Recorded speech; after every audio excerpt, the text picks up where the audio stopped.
નમસ્કાર વિદ્યાર્થી મિત્રો, આપણે 11 કોમર્સમાં બીજું જે ચેપ્ટર ચાલે છે એમાં આપણે લાસ્ટમાં 2.3ના છેલ્લા 2-3 સમ બાકી હતા ત્યાંથી આપણે શરૂ કરીએ છીએ. બરાબર. સ્વાધ્યાય 2.3 એનો 8મો દાખલો છે. એમાં તમને આપ્યું છે દૈનિક પત્ર અને વેચાણની ટકાવારી. તમારે વૃત્તાંશ આકૃતિ એમાં દોરવાની છે. તો દૈનિક પત્ર આપ્યા છે PQRS અને વેચાણની ટકાવારી 25, 23, 24 અને 28, એટલે એનો સરવાળો કરશો તો 100 થશે. હવે વૃત્તાંશ એટલે તમારે ખૂણા શોધવાના છે. વૃત્તાંશ એટલે ખૂણાનું માપ. તો ખૂણાનું માપ શોધવા માટે તમને જે આપી હોય ટકાવારી ભાગ્યા 100 ગુણ્યા આખું તમે ચક્કર પૂરું કરો તો 360 અંશ થાય. એટલે 25 ભાગ્યા 100 ગુણ્યા 360. તો 25 ભાગ્યા 100 ગુણ્યા 360 કરશો તો 25 ચોકસો અને 4 9 36, એટલે 90 અંશ થશે. એવી રીતના 23 ભાગ્યા 100 ગુણ્યા 360 અંશ કરશો તો 82.8 અંશ થશે. એ રીતના 24 ભાગ્યા 100 ગુણ્યા 360 અંશ કરશો તો 86.4 અંશ થશે. 28 ભાગ્યા 100 ગુણ્યા 360 અંશ કરશો તો 100.8 અંશ થશે. અને આ બધાનો જે સરવાળો કરશો તો તમને મળશે 360 અંશ. હવે આપણે જેમ સંચયી આવૃત્તિ શોધીએ છીએ એ રીતના સંચયી માપ શોધવાનું છે. તો પહેલું એનું એ જ આવશે 90, પછી 90 વત્તા 82.8 એટલે 172.8 વત્તા 86.4 તો 259.2 અંશ. અને 259.2 વત્તા 100.8 કરશો તો 360 અંશ થશે. હવે આમાં વૃત્તાંશ આકૃતિમાં એક જ વર્તુળ દોરવાનું છે. આશરે ગમે તેટલી ત્રિજ્યા લઈ અને તમે દોરી શકો છો. મેં આ એક વર્તુળ દોર્યું છે. હવે P માટે જે ખૂણો છે 90, એટલે આ 90 થશે. આ ઉગમ બિંદુ છે અને આ જે ખૂણો છે એ થઈ જશે 90 અંશ. એટલે આ 90 અંશ. પછી આવે છે 82.8, એટલે 90 કરતાં થોડું ઓછું લેવાનું છે. આ જે બીજો 90 થાય આમ સીધો દોરો તો એના કરતાં થોડું ઓછું, એટલે 82.8. પછી તમારે એકચ્યુઅલી પેલું પરિકર લઈ અને મૂકી, બરાબર, પેલું અર્ધ વર્તુળ આવે છે એ અહીંયા મૂકો અને તમારે ધારો કે 90 તો એમને તમે દોરી શકો, નહીં તો 90 હશે. પછી બીજા એવું હોય તો 172.8 કરો અથવા 82.8 કરો, બરાબર. પછી અહીંયા મૂકી દો અને પછી લઈ લો 86.4. મારી પાસે અત્યારે અવેલેબલ નથી, એટલે તમે જ્યારે દોરો ત્યારે અર્ધ વર્તુળ આવે છે, એમાં ખૂણાના માપ આપ્યા હોય છે.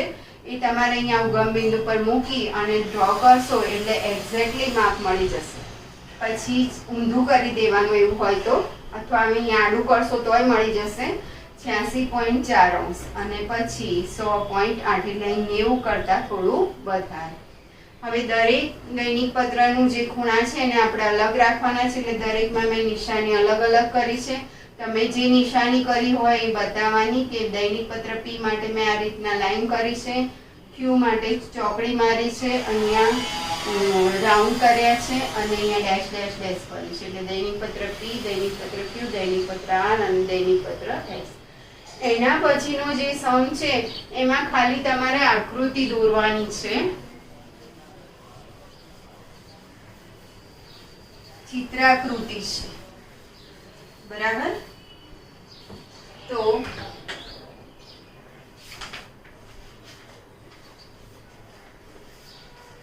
કેરીનું ઉત્પાદન આપ્યું છે અને વર્ષ આપ્યું છે. હવે તમારે અહીંયા કેરી દોરો તોય ચાલે અને બીજું કંઈ દોરો તો પણ ચાલે.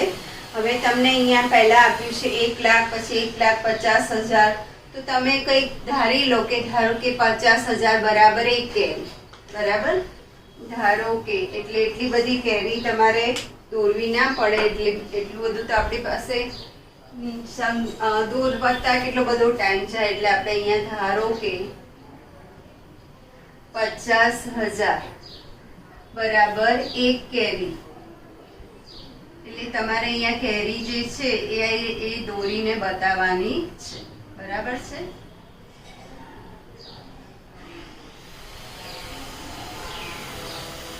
કેરી દોરીને બતાવવાની છે. તો કેરી દોરવાની છે એટલે અહીંયા તમારે લખવાનું છે વર્ષ, બરાબર.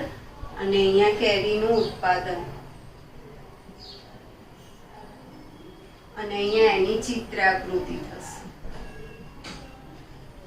તો વર્ષ છે 2010, 2011, 2012, 2013, 2014. બરાબર.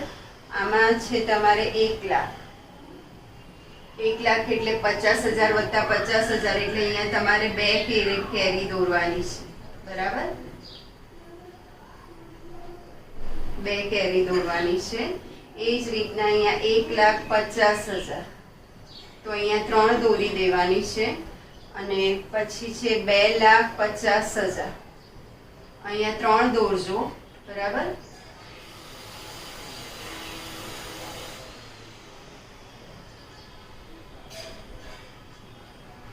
પછી 2,50,000 તો 5 વખત 25 એટલે અહીંયા તમારે 5 દોરવાની છે. 5 દોરવાની. પછી અહીંયા આવે છે 1,50,000 તો 5 તરી 15 એટલે અહીંયા 3 દોરજો. તમારે દોરવાની છે. અને પછી છે 75,000. હવે આમાં શું કરશો તો 50 અને 50 ના અડધા એટલે 1 દોરવાની અને બીજી ખાલી અડધી દોરવાની. 1 અને અડધી. બરાબર. તો આ રીતે તમે ચિત્રાકૃતિ દોરી શકો છો. મારું ડ્રોઈંગ એટલું સારું નથી, તમે કેરી વ્યવસ્થિત દોરી લેજો. એની નીચે જે 10મો સમ છે એમાં તમને ગોળાનું ઉત્પાદન આપ્યું છે તો તમારે ત્યાં ગોળો દોરવાનો છે અને એ લાખ એકમમાં છે. તો તમે અહીંયા 50, 100, 175 એવી રીતના આપ્યું છે. તો તમે 25 બરાબર 1 ગોળો લઈ લો. 25 લાખ એકમ બરાબર 1 ગોળો. તો ધારો કે પહેલામાં કંપની એનું દોરવાનું અને કંપની બીનું દોરવાનું. કંપની એમાં પહેલામાં 50 છે તો 2 ગોળા દોરવાના અને પેલામાં 100 છે તો 4 ગોળા દોરવાના. આ બાજુ કંપની એની ચિત્રાકૃતિ બતાવો અને આ બાજુ કંપની બીની ચિત્રાકૃતિ. વર્ષ તો બંને માટે કોમન જ આવશે. પછી 100 છે તો 4 ગોળા આવશે અને પેલામાં 150 છે તો 4 ને 2 6 ગોળા આવશે. તો એ રીતના તમે ચિત્રાકૃતિ દોરી શકો છો. બરાબર. હવે જે છેલ્લું સ્વાધ્યાય છે મેં તમને આમ તો હોમવર્કમાં આપ્યું હતું પણ તો મને એવું લાગે છે કે કદાચ તમને Fમાં પહેલો બીજો જે સમ છે એમાં કંઈક પ્રોબ્લેમ થઈ શકે છે તો હું એ લઈ લઉં છું.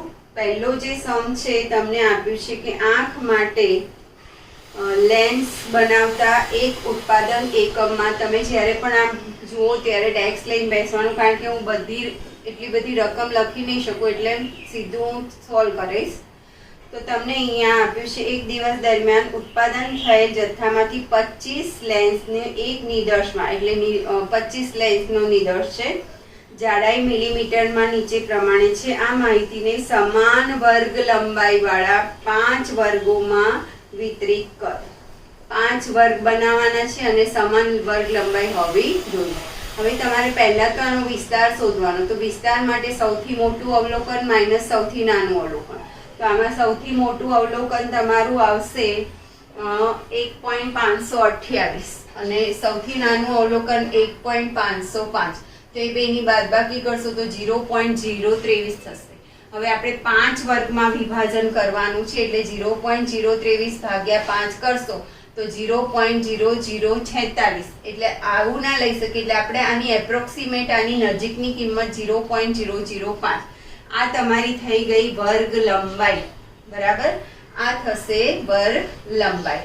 હવે સૌથી નાનું જે અવલોકન હતું 1.505 એ સમાય એ રીતના 0.005 વર્ગ લંબાને એ રીતના આપણે વર્ગ પાડવાના છે. તો પહેલું આપણે લઈએ છીએ 1.505. આમાં 0.05 ઉમેરો તો 1.510 થશે.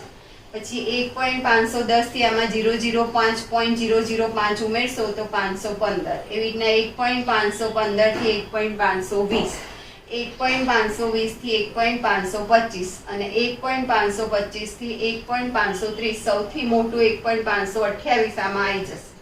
સૌથી નાનું અવલોકન પહેલા વર્ગમાં અને સૌથી મોટું અવલોકન બીજા વર્ગમાં. હવે આપણે આવૃત્તિ ચિહ્ન દોરવાના છે. તો એના માટે આપણે અહીંયા તમને જે આવૃત્તિઓ જે કિંમત આપી છે એના પરથી અહીંયા દોરવાનું છે. તો ઊભી જે છે એ રીતના લઉં છું 1.518. તો 1.518 અહીંયા જશે. બરાબર.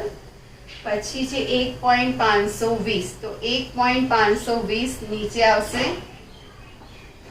1.516, તો 1.516 અહીંયા જશે.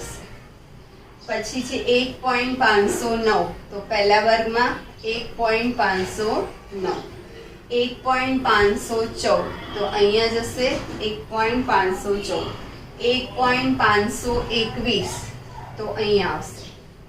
પછી ત્રીજી લાઈન ઊભી 1.527, એટલે નીચે જશે.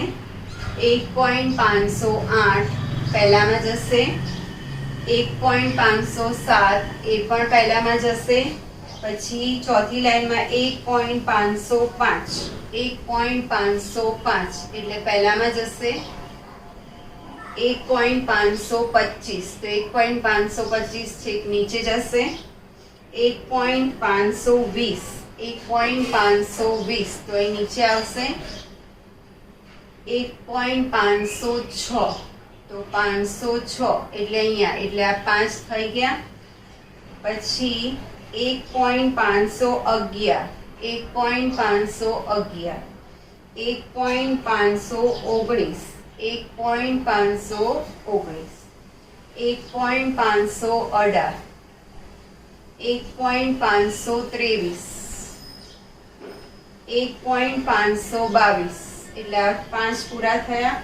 1.521, 1.528, 1.517, 1.528,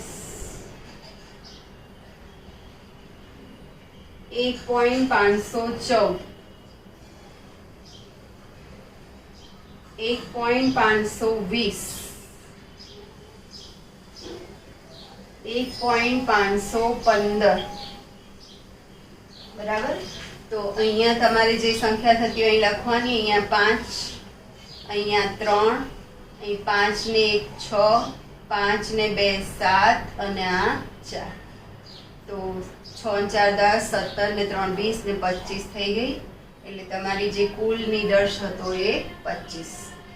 હવે તમને અહીંયા એમ પૂછ્યું છે કે જો ઉત્પાદન એકમના અધિકારી એવું નક્કી કરે કે 1.510 મિલીમીટરથી ઓછી, તો 1.510 મિલીમીટરથી ઓછા એટલે આમાં જાય 0.5. એટલે 1.510 મિલીમીટરથી ઓછા કેટલા થાય તો 5. અને 1.525 મિલીમીટર કે તેથી વધુ, તો 125 મિલીમીટર કે તેથી વધુ એટલે 4. તો કુલ કેટલા થાય 5 + 4 એટલે 9. આ ખામીવાળા છે. બરાબર છે. આનાથી ઓછા તમને પહેલા એમ કીધું છે કે 1.510 થી ઓછા એટલે 5 અને 1.525 કે તેથી વધારે એટલે 0.4. તો 5 + 4 એટલે 9. તો ખામીવાળા હોય તો એની ટકાવારી શોધવાની છે. તો ટકાવારી શોધવા માટે જે અહીંયા આવ્યું હોય એ ભાગ્યા કુલ ગુણ્યા 100, એટલે 9 ભાગ્યા 25 ગુણ્યા 100. તો 25 ચોક 100 એટલે 9 ચોક 36 થશે. એટલે ટકાવારી તમારી અહીંયા આવશે 36. બરાબર. એ જ રીતે આગળ બીજું સમજીએ આપણે. તો બીજામાં તમને શેર બજારના એક શેરના બંધ ભાવ 30 દિવસ માટે નીચે મુજબ છે.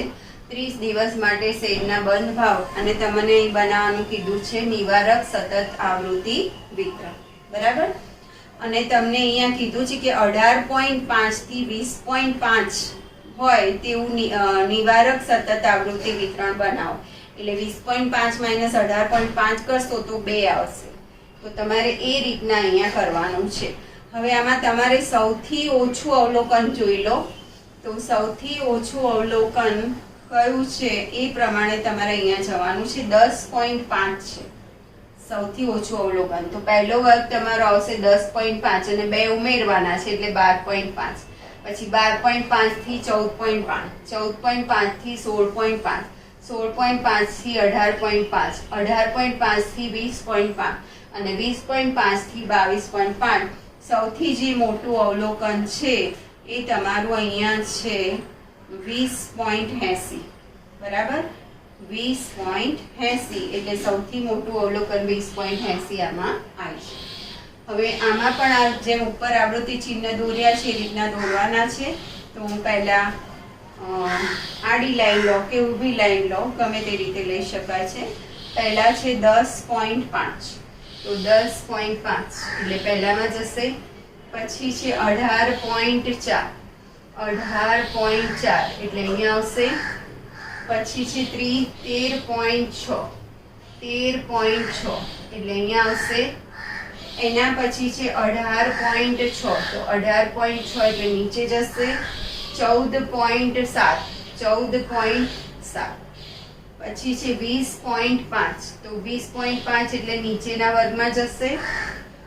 12.5, તો 12.5 એટલે અહીંયા નીચેના વર્ગમાં આવશે.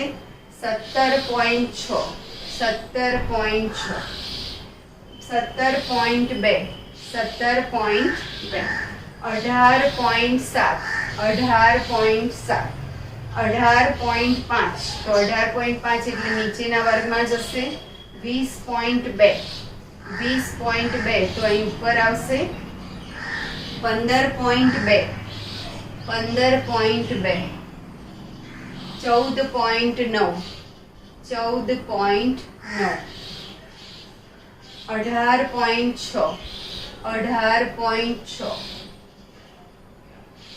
14.5,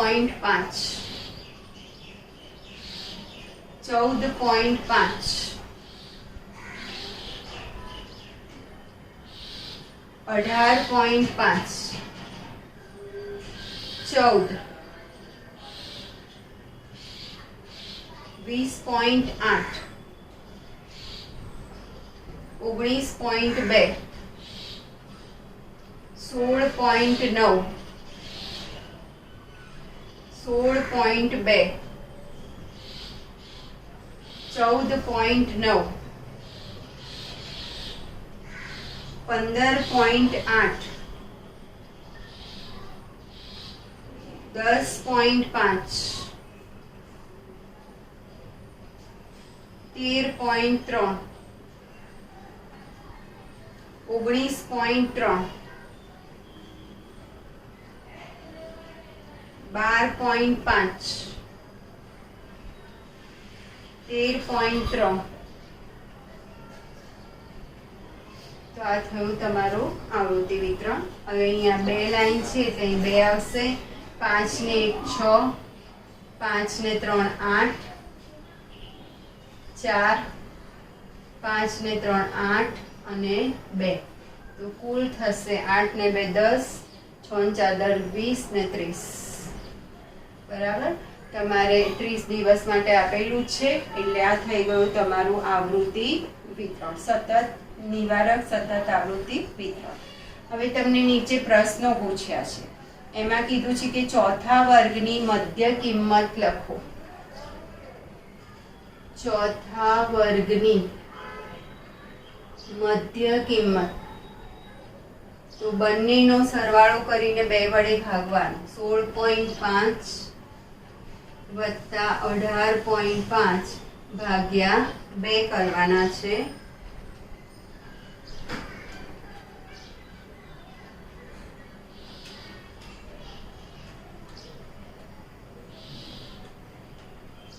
એટલે 17.5 થશે. પહેલાનો જવાબ આવશે ચોથા વર્ગની મધ્ય કિંમત, તો 17.5. બીજામાં એમ કીધું છે કે શેરનો બંધ ભાવ 16.5 થી ઓછો હોય તેવા દિવસોની સંખ્યા. શેરનો બંધ ભાવ 16.5 થી ઓછો હોય તેવા દિવસોની સંખ્યા. તો 16.5 થી ઓછું, તો આ 16.5 નીચે અહીં આવશે એટલે 16.5 થી ઓછો, તો આ 3 એ 3 નો સરવાળો એટલે 2 વત્તા 6 વત્તા 8 એટલે 16. બરાબર. ત્રીજા પ્રશ્નમાં એમ કીધું છે કે બંધ ભાવ ઓછામાં ઓછો 19.5 હોય. હું અહીંયા લખું છું શેરનો બંધ ભાવ ઓછામાં ઓછું 19.5 રૂપિયા છે હોય તેવા દિવસોની સંખ્યા.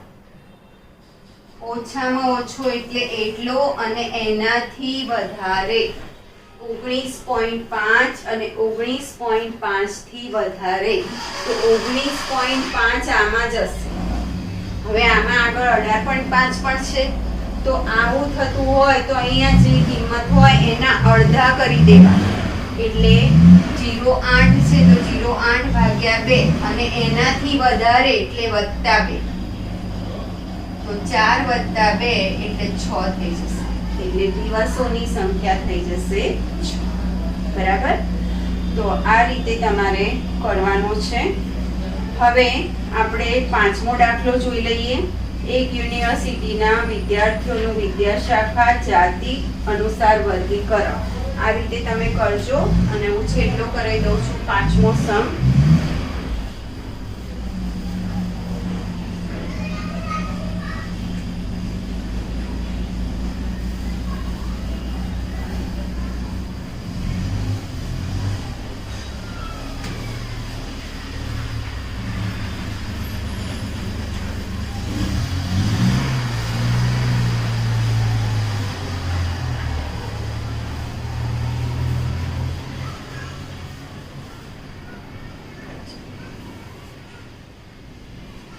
સેક્શન F નો પાંચમો. એમાં તમને આપ્યું છે કે યુનિવર્સિટીની વિદ્યાર્થીઓનું વિદ્યાશાખા અને જાતિ અનુસાર વર્ગીકરણ કરવામાં આવે છે. તો તમારે શું લખશું કોષ્ટકમાં? યુનિવર્સિટીની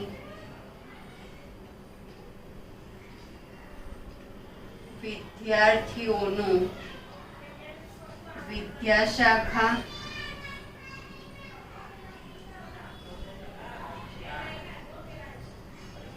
જાતિ અનુસાર અથવા જાતિ દર્શાવતું કોષ્ટક. વિદ્યાશાખા જાતિ દર્શાવતું કોષ્ટક.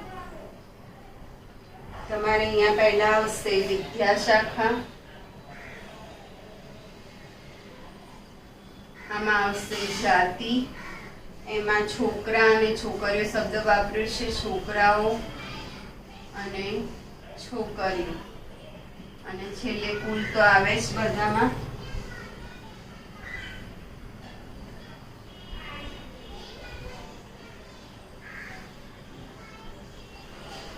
છોકરા, છોકરીઓ અને કુલ જાતિમાં. હવે તમને જે વિદ્યાશાખા છે એમાં પહેલી આપી છે ઇજનેરી શાખા, તો અહીંયા ઇજનેરી. પછી કઈ આપી છે? ડાક્ટરી.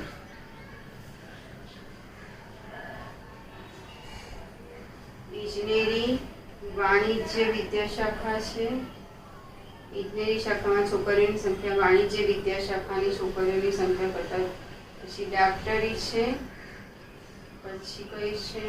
વિજ્ઞાન છે, વાણિજ્ય છે, આપણે અહીંયા વિજ્ઞાન, વાણિજ્ય અને વિનયન છે. બરાબર. વિજ્ઞાન, વિનયન અને વાણિજ્ય. આમાં આડું અવળું આવે તો ચાલશે. ઇજનેરી, ડાક્ટરી, વિજ્ઞાન, વિનયન અને વાણિજ્ય. બરાબર. ચલો હવે સ્ટાર્ટિંગ કરીએ આપણે. એક વિદ્યાર્થીનું વિદ્યાશાખા અને જાતિ અનુસાર વર્ગીકરણ કરવામાં આવ્યું ત્યારે 40,000 કુલ વિદ્યાર્થીઓ કેટલા છે? અહીંયા પણ નીચે કુલ લઈ લો એટલે કુલ જે છે એ 40,000. 40,000 વિદ્યાર્થીઓમાંથી 60% છોકરાઓ હતા એટલે છોકરાઓની સંખ્યા 60 છે. છોકરાઓની સંખ્યા 60% છે એટલે 60 ભાગ્યા 100 ગુણ્યા 40,000. બરાબર. તો 2 મીંડા જતા રહેશે. 6 ચોક 24,000. છોકરાઓની સંખ્યા થઈ જશે 24,000. તો 40,000 માંથી 24,000 બાદ કરશો એટલે 16,000 જે છે એ થઈ જશે છોકરીઓની સંખ્યા. આગળ જાવ હવે. ઇજનેરી શાખામાં છોકરીઓની સંખ્યા વાણિજ્ય વિદ્યા શાખાની છોકરીઓ કરતાં 3 ગણી હતી. તો તમે પહેલા વાણિજ્યની ધારી લો.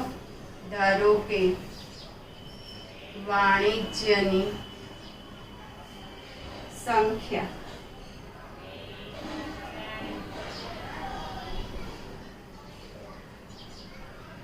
પહેલા નીચે વાણિજ્યની સંખ્યા આપી છે તો આપણે ધારવાની જરૂર નથી.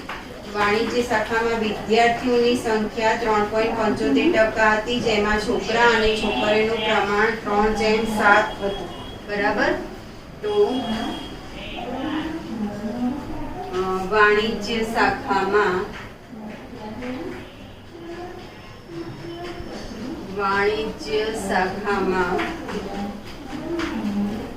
વિદ્યાર્થીઓની સંખ્યા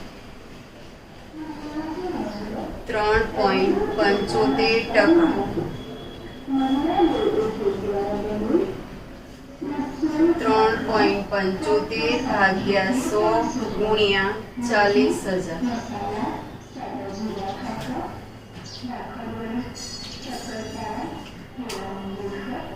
ફિફ્થ સમ છે જોઈએ છે. એમાં તમને આપ્યું છે કે યુનિવર્સિટીના વિદ્યાર્થીઓનું વિદ્યા શાખા અને જાતિ બરાબર દર્શાવતું કોષ્ટક. એટલે આપણું ટાઇટલ આવશે કે યુનિવર્સિટીના વિદ્યાર્થીઓનું વિદ્યા શાખા જાતિ દર્શાવતું કોષ્ટક. તો પહેલા આવશે વિદ્યા શાખા, જાતિ, એમાં છોકરા છોકરીઓ અને કુલ. વિદ્યા શાખામાં તમને 5 વિદ્યા શાખા આપી છે: ઇજનેરી, ડાક્ટરી, વિજ્ઞાન અને વાણિજ્ય. હવે તમને પહેલા એમ કીધું છે કે ઇજનેરી શાખામાં છોકરીઓની સંખ્યા વાણિજ્ય વિદ્યા શાખાની છોકરીઓ કરતા 3 ગણી હતી. તો તમારે પહેલા વાણિજ્યની સંખ્યા જોવી પડે. એટલે હું નીચે જતી રહું છું. છેલ્લો મુદ્દો છે, છેલ્લેથી આગળનો. વાણિજ્ય શાખામાં વિદ્યાર્થીઓની સંખ્યા યુનિવર્સિટીની કુલ સંખ્યાના 3.75% હતી. કુલ સંખ્યા તમને આપી છે 40,000. વાણિજ્ય શાખામાં વિદ્યાર્થીઓની સંખ્યા કુલ સંખ્યાના 3.75%. એટલે 3.75 ભાગ્યા 100 ગુણ્યા 40,000 કરશો તો 1,500. એટલે વાણિજ્યની કુલ સંખ્યા છે 1,500. એમાં છોકરા અને છોકરીઓનું પ્રમાણ 3:7. તો છોકરાઓની સંખ્યા શોધવે તો આ બેનો સરવાળો 10 થાય એટલે 3/10 ગુણ્યા એની કુલ સંખ્યા એટલે 1,500. તો 15 તરી 45 એટલે 450. એવી રીતના છોકરીઓની સંખ્યા તો 7/10 ગુણ્યા 1,500 એટલે 1,050. એટલે વાણિજ્યમાં તમારે છોકરાઓની 450 અને છોકરીઓની 1,050, કુલ 1,500. હવે ઉપર તમને એમ કીધું છે કે ઇજનેરીમાં આની સંખ્યા કરતા 3 ગણી. બરાબર. તો આના 3 ગણા કરશો એટલે 3150 થશે. એટલે ઇજનેરીમાં છોકરીઓની સંખ્યા થઈ 3150. પછી તમને એમ કીધું છે કે ડાક્ટરીમાં કુલ સંખ્યાના 10% છોકરીઓ. તો 10% છોકરીઓ એટલે 10/100 ગુણ્યા 40,000 કરશો એટલે 4,000 છોકરીઓ. અને 15% છોકરાઓ તો 15/100 ગુણ્યા 40,000 એટલે 6,000 છોકરાઓ. તો 6 ને 4 10,000 આનો સરવાળો. પછી વિજ્ઞાનમાં એમ કીધું છે કુલ જે સંખ્યા છે એના 20%. તો 20/100 ગુણ્યા 40,000 એટલે 8,000. તો વિજ્ઞાનમાં કુલ છે 8,000. એમાં તમને એમ કીધું છે કે છોકરાઓની સંખ્યા કરતા છોકરીઓની સંખ્યા 7મા ભાગની હતી. તો આપણે છોકરાઓની સંખ્યા x ધારી લઈએ. તો છોકરીઓની એના કરતા 7મા ભાગની એટલે x/7. હવે આ બંનેનો સરવાળો કેટલો થાય તો 8,000. એટલે x + x/7 બરાબર 8,000. તો 7x + x એટલે 8x ભાગ્યા 7 બરાબર 8,000. 7 અને 8 ને નીચે લેશો તો 8 વડે ભાગશો એટલે 1000 ગુણ્યા 7 એટલે 7,000. 7,000 એટલે શું આવી તો છોકરાઓની સંખ્યા. એટલે વિજ્ઞાનમાં છોકરાઓની સંખ્યા 7,000 અને છોકરીઓની એના કરતા 7મા ભાગની એટલે 1,000. એટલે આનો સરવાળો થઈ જશે 8,000. પછી તમને કીધું છે કે વિજ્ઞાનમાં 60% છોકરાઓ. બરાબર. તો વિજ્ઞાન જે છે એમાં 60% છોકરાઓ એટલે 7/100 ગુણ્યા 40,000 એટલે 2800. અને 17% છોકરીઓ એટલે 17 ભાગ્યા 100 ગુણ્યા 40,000 તો 68 વિજ્ઞાન બરાબર. એમાં છોકરાઓની સંખ્યા 2800 અને છોકરીઓની 6800 એટલે કુલ સરવાળો આવશે તમારે 9600. હવે આનો જે તમને પહેલા કીધું હતું કે છોકરાઓની સંખ્યા છે એ કુલ સંખ્યાના 60% છોકરાઓ છે એટલે 60% તો 60 ભાગ્યા 100 ગુણ્યા 40,000 એટલે 24,000 છોકરાઓ. તો 40,000 માઇનસ 24,000 એટલે 16,000 છોકરીઓ થશે. હવે આપણી પાસે આ બે વસ્તુ બાકી રહી શોધવાની. તો તમારે આનો સરવાળો કરી 24,000 માંથી આનો સરવાળો શું કરી દેવાનો છે? માઇનસ. એટલે થઈ જશે. તો આનો સરવાળો થશે 6 4 10 ના 6,000 ને 7,000 13,000 અને 2850 આપણે સરવાળો કરી દઈએ છીએ. 13,000 વત્તા 2800 વત્તા 450 એટલે એનો સરવાળો 16,250 થશે. તો 24,000 માઇનસ 16,250 24,000 માઇનસ 16,250 કરશો તો 7750 આવશે. અહીંયા 7750 અને આ બંનેનો સરવાળો કરશો એ અહીંયા આવશે 7750 વત્તા 3150 એટલે 10,900. તો આ તમારું કોષ્ટક પૂરું થયું. હવે તમારે છેલ્લું સ્વાધ્યાય કરવાનું છે. બધા જ ઉદાહરણ કરવાના છે બરાબર. અને જે પણ કોઈ ડિફિકલ્ટી હોય તો મને તમે પર્સનલી મેસેજ કરો અથવા ગ્રુપમાં મેસેજ કરજો એટલે જે પણ પ્રોબ્લેમ હશે આપણે સોલ્વ કરી દઈશું. તૈયારી કરજો. હવે યુનિટ ટેસ્ટ હશે એમાં આ ચેપ્ટર પણ હશે પહેલું બીજું અને લગભગ ત્રીજું પણ હશે. ત્રીજું અડધું હોય કે આખું હોય એ તમારું જે પોર્શન આવશે એટલે નક્કી થઈ જશે. આપણે ત્રીજું ચેપ્ટર પણ આના પછીના શરૂ કરીશું. તો આ સાથે આપણે આજનો ટોપિક પૂરો કરીએ છીએ. બીજું ચેપ્ટર